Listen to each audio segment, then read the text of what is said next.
اچھا آپ اسلام آباد سے آئے ہیں, پشتو میں بات کر سکتی ہیں پشتو میں زیادہ تو نہیں, چلو ٹھیک ہے, پھر ٹھیک ہے, اردو میں بات.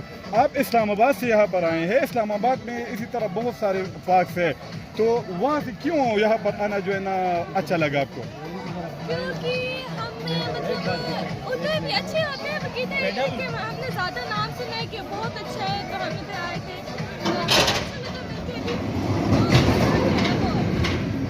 ہمیں یہ بتائے کہ یہ سلیکشن آپ نے کیوں کی یہاں پہ آنے کی, کسی نے بتایا تھا آپ کو؟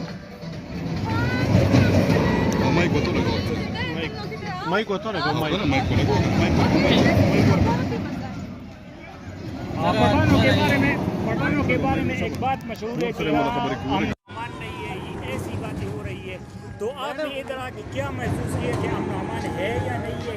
کیا محسوس کیا پٹھانوں کا رویہ آپ کے ساتھ کیسے رہا, آپ کے فیملی کے ساتھ کیسے رہا؟ میں نے سنا تو ہے کہ پٹھان زیادہ دل کے اچھے ہوتے ہیں اور وہ مطلب بدتمیزی نہیں کرتے, تو ہاں اور لوگ ہوتے ہیں جو بدتمیزی کرتے پر پٹھان نہیں ہوتی, کیونکہ میری مما پٹھانی ہے نا, تو وہ اتنی اچھی ہے اور ہمارے سارے اپنے وہ بھی بہت اچھے ہیں. پٹھان تو سچے دل کے آتے ہیں. آپ نے اردو اسپیکنگ دوستوں کو یا ان کی فیملی کو کیا پیغام دیں گے یہاں آنے کے لیے یا پٹھانوں کے بارے میں؟ ویسے تو ادھر بہت مزہ ہے, ادھر سب سے زیادہ مجھے ادھر مزہ آیا, گھوم کے اچھا لگا ادھر, اور میں ادھر پہلی بار آئی ہوں, مجھے پہلی بار میں بہت اچھا لگا ہے. اور پہلی بار اچھا تو لگا؟ ہاں بہت, ہاں کیونکہ میں ادھر پہلی بار آئی ہوں نا. ویسے میری مما پٹھانی ہے اور میرا ابو سندھی ہے, تو ہم ادھر کبھی نہیں آئے گھومنے کے لیے, ہم بس ثوابی آتے ہیں, ادھر نہیں آتے. تو آج پہلی مرتبہ آئی, مجھے بہت مزہ آیا تھا, گھوم کے اچھا لگا ادھر. ہاں ګرانو کتونکو دا د اسلام آباد نه ټوله فیملی راغلې ده. هلته موږ ته چا صفت کړو چې تاسو سیر سپاټی کوئ, نو باغیچه فیملی پارک 400 ته راشئ. ټوله فیملی ورسره راغلې ده, افسران دي او د دې ځای سلیکشن یې کړی دی. موږ ته چې کوم تپوسونه وکړل نو هغې وایي چې یاره دا زموږ خواهش و, موږ د دې باره کې ډېر زیات اورېدلي دي, نو دلته کې موږ رالو او هلته به بل سره خبرې اترې کوو او هغوی چې څه وایي په دې موقع باندې, نو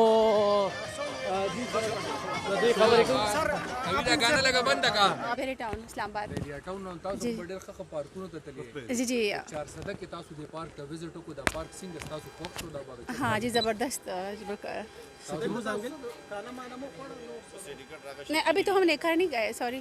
اس کے بعد کہیں گے لدار تو جس کی موز آنگل کرنا. ہاں ابھی ہم جھولے میں جھولے, میں تو نہیں جھولی, بچے جھولے. ہم تو پہلی بار ہے, ماشاء اللہ اچھا ہے, پہلی بار آئے ہے تو زبردست ماشاء اللہ ریخ کو لے جائے رہے. زبردست. د هغه خلکو ته بس پیغام ورکوي کوم چې دیدت پورې راغلي نه دي او دا ځای لیدې نه دي, هغوی ته بس فیملی سره زه هم چې دلته ماشاء الله فیملی پر ډېر ښکلی حال دی او دا پارک نو راشي دلته وزټ کوي او ماشاء الله زبردست ځای دی, انجوای به وکړي.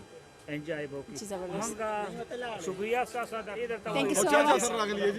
زه خپل هسبنډ سره او ما دوه ماشومان دي, روډ خور مې دي, خپل فیملی ده فیملی سره.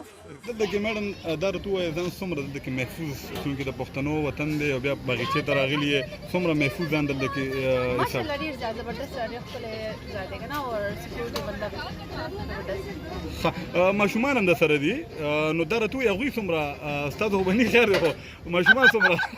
ماشاء الله زه خپله که څه ما خو داسې زه په هوا کې هلې ځم, ډېر ښکلی زبردست ماشاء الله مزه یې وکړه جولي.